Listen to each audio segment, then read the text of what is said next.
Hi and welcome to Whiteboard Weekly number 47. I'm Steph and we're going to dig a little deeper into copywriting.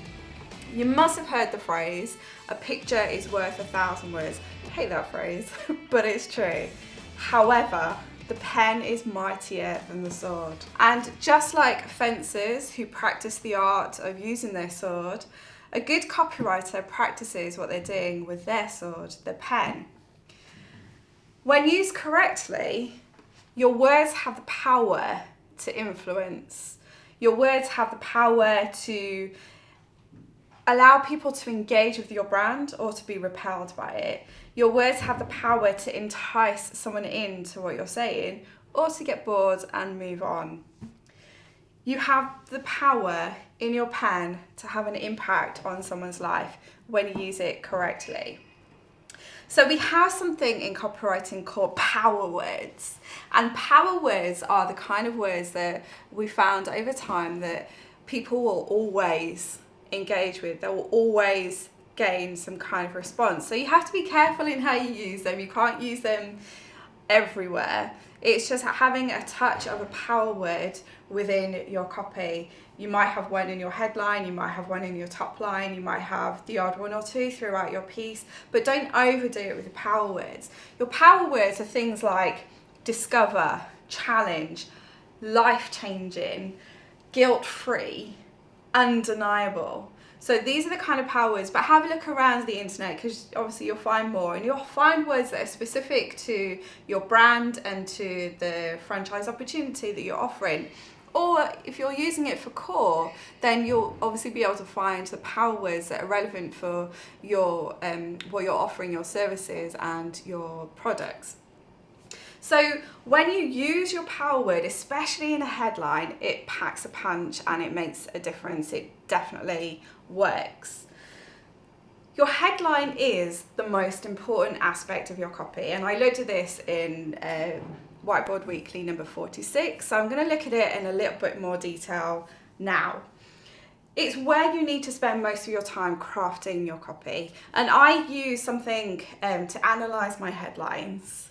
And you can have a look at it, you can use it for yourself. It's a free website, and all you do is you put your headline into the website and it will tell you how strong your headline is.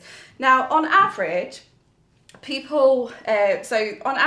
words that are used, it analyzes your emotional words and the words that kind of get that kind of response. That's why it's a headline analyzer, because it looks for those power words, it looks for those keywords that people will engage with. Most of the copy that I do, people tend to aim for around 20%. So this headline that I've got, digging deeper into copywriting, it actually scored a beautiful 50%. Thank you very much. This is why I'm a copywriter. It looks at how people are going to potentially engage with your headline. Is it an emotionally attractive one? Is it going to appeal to their intellect? Is it something that will engage with them on a spiritual level? Or is it something that they will kind of emotionally connect with? So that's the kind of thing that I'll be looking at, and that's why it's important to understand the power of your headline when you do it right and when you spend time on it. When generating leads, you tend to want to engage with people on that emotional level. So you want to try and get your emotionally charged words into your headline and into your top line, but we'll look at that in a bit. That's where people are going to look at. So if your headline doesn't attract them, they're not going to bother reading anything else. They're going to move on to the next thing. Your headline is the thing that will draw them in. It's your anchor point. It's your trigger point. It's the pull.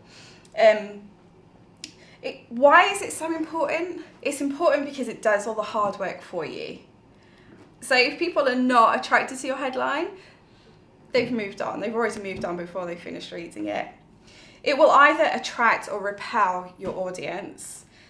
But essentially, it frames your story. So you spend time on your headline, you then spend time on your top line. The top line is the line underneath that is kind of a sentence, but within that sentence, you pack in your who, what, where, why, when, and how in one sentence. I promise it can be done. It doesn't need to be a long sentence. You can usually do it within 2 lines.